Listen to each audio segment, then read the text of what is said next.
As always, I think I've overrun things, but I'm going to hand over to another member of the Soul Group who Michael saw a few days ago.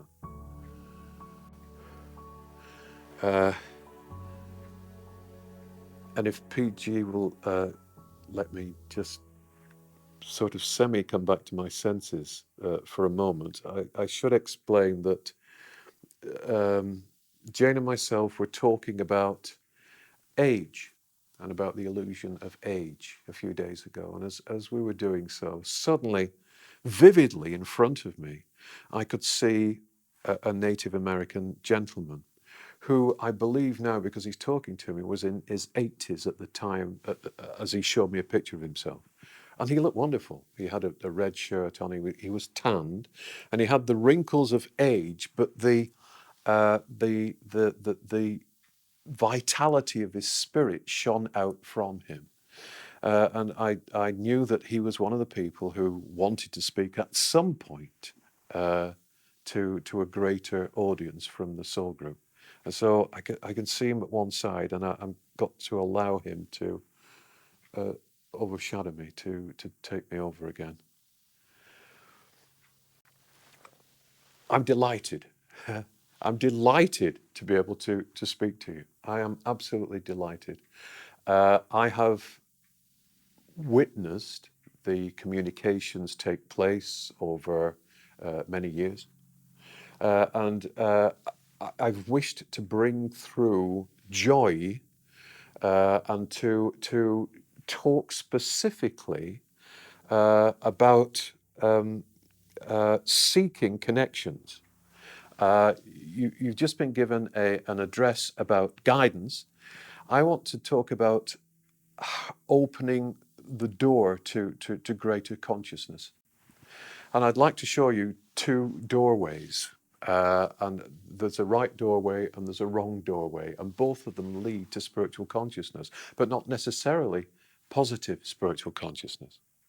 One of them leads to a greater connection with us. One of them leads to a greater connection with chaos. It's as though throughout your life, two doorways are just ahead of you. And one is a doorway that will allow you to commune not only with your higher self, but with us, with those of us that have moved on from the earth level of consciousness. And the other doorway is a doorway that many people seeking to commune with spirits choose to pass through instead of the first doorway, choose to open, I should say. And that second doorway leads to chaos. And that second doorway leads to interference. And that second doorway leads to an influx of further negativity into the world. If you want to open the doorway to spiritual communication, it is open to you, it's not locked. What I mean by that is that at the moment you are having to receive information through a medium, through someone who has become attuned to speaking and communicating with higher dimensions. You have the ability to speak to listen to, and to communicate with higher dimensions, to open that first doorway. But you have to decide what your motive is. You see, many people on earth who wish to speak to spirits, who wish to connect to higher vibrations, wish it to be something that aggrandizes their personality, that makes them special, that makes them someone that people can say, look what they can do, aren't they important? That makes them feel powerful. And also with many souls wishing to expand spiritually, and I use that term reservedly, they also wish spiritual power. They know that objects can be moved, for example. They know that that objects on earth can be influenced, that doors can be slammed, that windows can be rattled, that chairs can be moved. And they see that as being an important factor of the spirituality they are seeking. Well, that spirituality is negative. For the most part, it is negative. Occasionally, it is used to prove that there is someone there during a higher communication. But for the most part, it is negative. It does not enhance the individual trying to access spiritual information. And what is more, it connects that individual with spirits who have not yet learned sufficiently to elevate themselves above the level of the earthly consciousness and find great delight in connecting with the negative aspects of the earthly field. And so seeking such activity and wishing only to go through that door to attract that type of activity results in an aura of chaos, an aura of negativity around the person seeking those things, and also connects them very often with spirits who will say one thing but mean something else entirely, and with spirits who can connect via the person that is inviting them in, as it were, to audiences, to individuals seeking their help. And so it is extremely important, if you wish to make a connection to spiritual influences, to higher vibrations, that you have to seek vibrations that are higher, not lower. You have to go through the first door and push that door open through earnest seeking, through again becoming quiet, and through examining in those times of peace and stillness why you wish to make the spiritual connection. Why do you want to make it? Why do you want to talk to us? Why do you want to talk to us? If you want to know more about your own path and understand what you are, you're going through the door on the left. If you want to serve others and bring through enlightened information and the light that can change things on earth, you're going through the door on the left. If it is your intention to stream spiritual information without feeding your ego, without positioning a spotlight in front of yourself and saying, "Look at me," then you are going through the door on the left. And your request, your seeking of that spirituality, your need to be of service will not be ignored. I repeat that, will not be ignored. You will become of service in some way. If you wish your connection to spiritual, and by spiritual I mean outside of the earthly material vibration, if you wish your connection to be a source of income, if you wish your connection to be something that puts you on a platform so that others can admire you, if you wish your connection to be so that you can perform parlor tricks and amaze people because something has moved a couple of centimeters during the time when you've connected to the vibration, then you are heading through the other door, the door that is marked chaos. I hope I'm making this clear. What I want to boil this down to is that each of you is a spirit. Each of you, therefore, has automatic access to spiritual communication, just as you have automatic access to someone that you acknowledge walking down the street. You can communicate with them. You're of the same type, the same vibration. You can communicate. You can communicate easily with the realms beyond the earth, should you wish to, on behalf of others. Should you wish to help this world regain its spiritual consciousness. And there was a time when each of you automatically had access to each of us, when we could commune very easily, when that door swung both ways very easily, and conversations could be had and information could be exchanged and questions could be answered, so that spiritual progress could be made on earth. That's not the case now. But in earnest seeking, in earnest examining of self and saying, yes, I wish to do this, and in the understanding that if you do wish to do this, you are sacrificing a lot of the so-called pleasures of earthly life, then that door, you have access to that door. And you can, simply by saying, what do I do next, Father, step onto that path that will lead you into spiritual service. If you are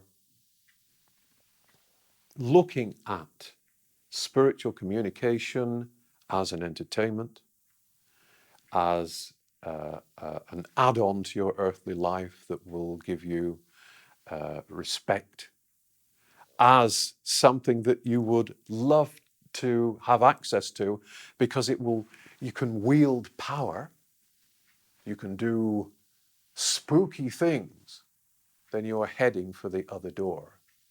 And I would ask you, if you are considering the other door at the moment, to head away from it. We will firmly lock it from the other side, but it can be pushed open. It shouldn't be pushed open. There is enough chaos around the earth at the moment, and we would advise you to step away from it. The world needs your world needs spiritual workers. It needs those who are prepared to put aside their earthly life and become a connection for others, become a source of light for others. But you have to be aware before you take that step that there are two paths you can take, two doorways that you can stand in front of. Please stand in front of the left one if you are prepared to work for others. If you are not, enjoy your life and leave the higher vibrations and the discarnate vibrations alone. They are not for you.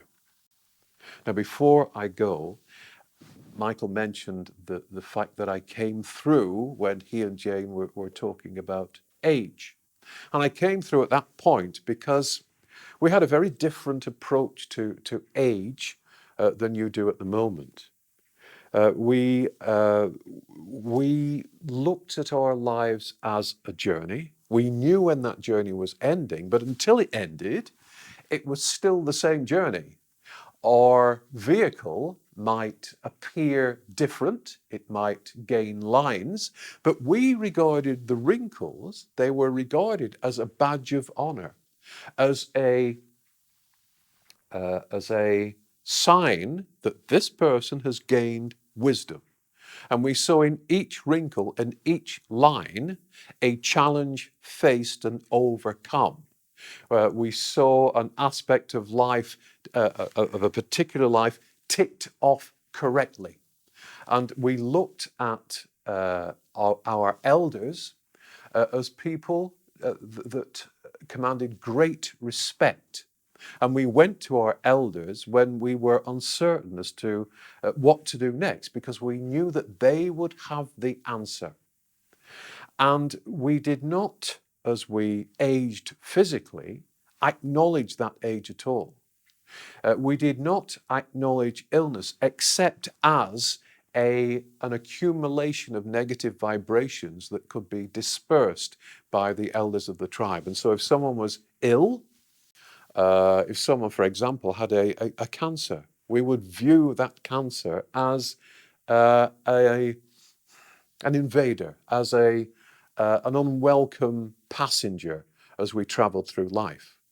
And we would, the elders would sit around the person with cancer, would place their hands on the person, and would elevate the vibration of the person with the cancer above the vibration of the cancer, so that the cancer had to loosen its hold and fall away, which it often did within days. sometimes within hours, because we knew that the person could not suffer from that cancer unless their vibration was at such a low ebb that they could let in a similar vibration from the cancerous growth. So we would raise their vibration. And in raising their vibration, sometimes you could physically see the illnesses fall away.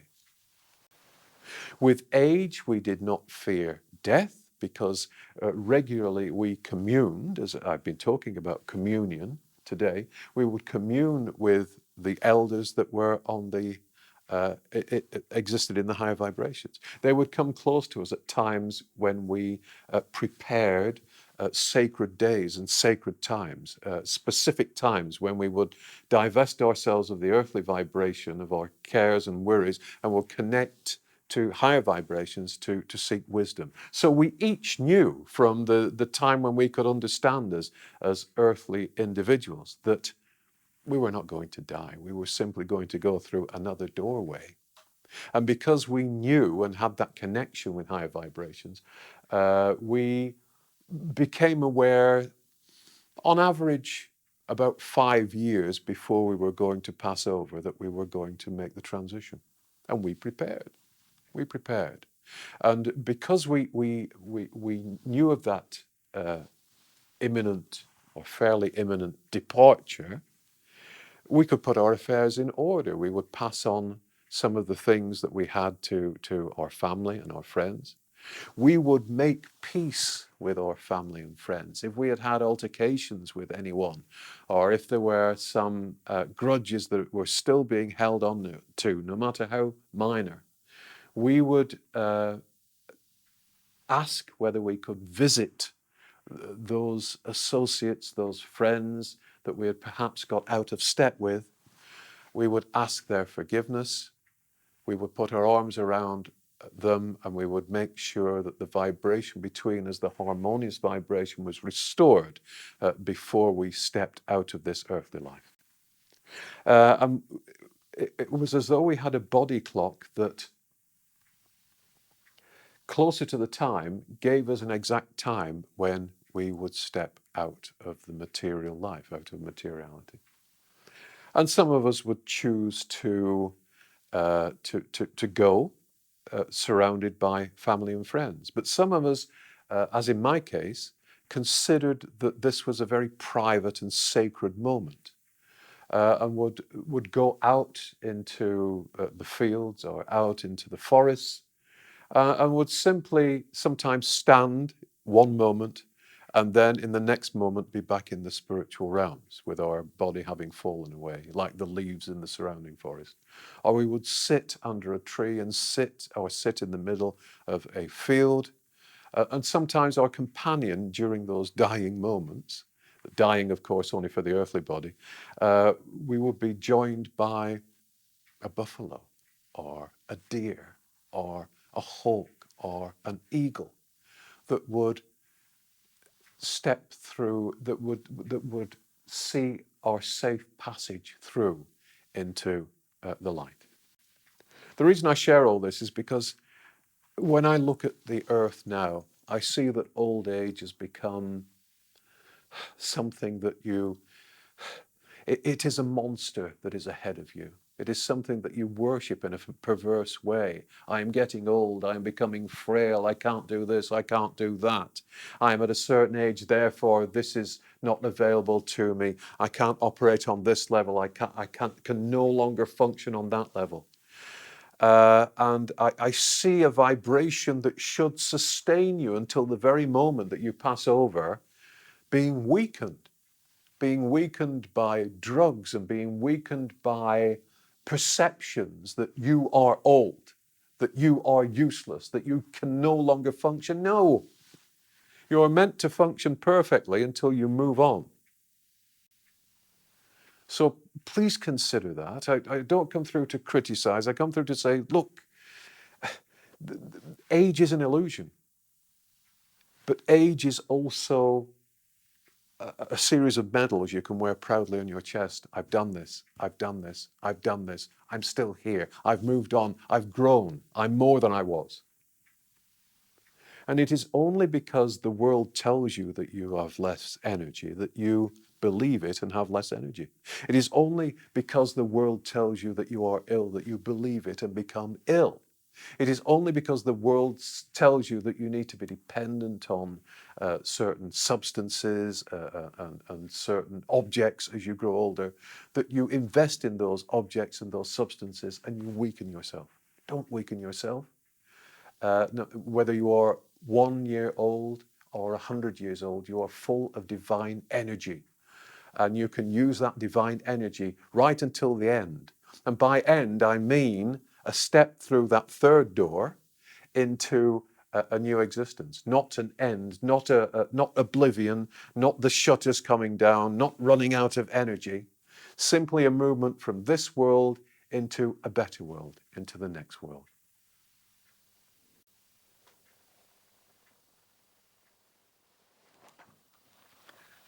Well, I think we've come to an end of the Soul Group message here.